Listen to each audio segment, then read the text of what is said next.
Namungi w'omuntu yeekulumuludde olunaku olw'ejjo okweyiwa ku mutala Mpambire mu disitulikiti y'e Mpigi okwetaba mu kuziika Afande Muhammad Kirumira eyakubiddwa amasasi agaamugye mu budde mu kiro ky'olunaku lw'omukaaga e Bulenga. Mu bangi abeetabye mu kuziika kuno mwe mwabadde ne bannabyabufuzi ku ludda oluvuganya gavumenti abaakozesezza omukisa guno okulaga obutali bumativu bwabwe ku ngeri ebyokwerinda by'eggwanga gye bikwatiddwamu. Tulinde muganda wange Kivumbi abadde mukulu Lukyamuzi ngalabaga nti bamufuna akakisa akakuba tetugenda kulinda bya bululu.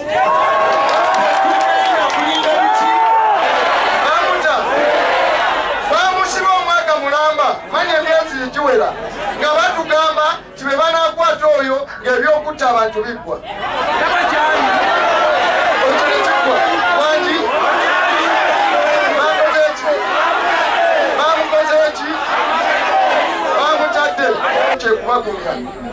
Ab'omulembe gwange weemuli emboozi y'eruwero twagikomeza twalwanako mu ngalo awo twavuddewo tugenda mu kiseera ekirala mwekuume mwagala people power.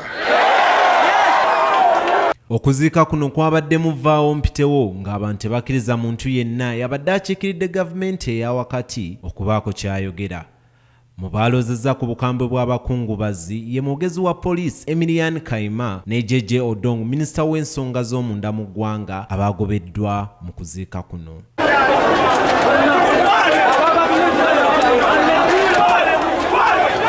Abakungubaazi ababadde baleekaanira waggulu nti people power bakkiriza abaka b'ekibiina ekiri mu bukulembeze abo bokka be bagamba nti tebeetaba mu kukyusa ssemateeka.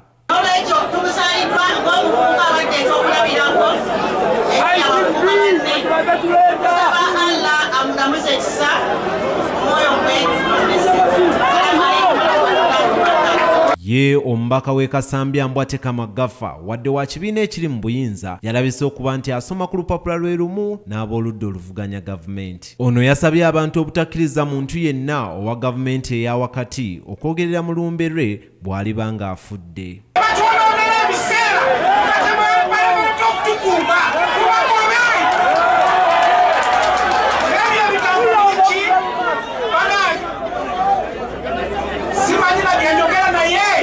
Omusajja yasenze emyaka 4 bannange abavubuka kino myaka gyaffe ekintu tukikwate.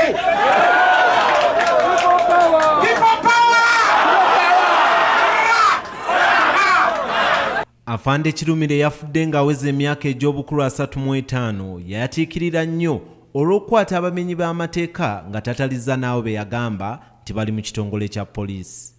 Kati namaze okusiiba masanafu okuva ku ndozani nzija nkube masanafu lugala lubyakosovo yingire lugujja ntayize paka ku lubiri ringiroodi kanja ka kabaka tusale tugereko mu ndeeba tubatawanye tudde twavuge katwe tudde ku klokotawa tuyingire kiseni tuyina kutayiza embeera awo wonna.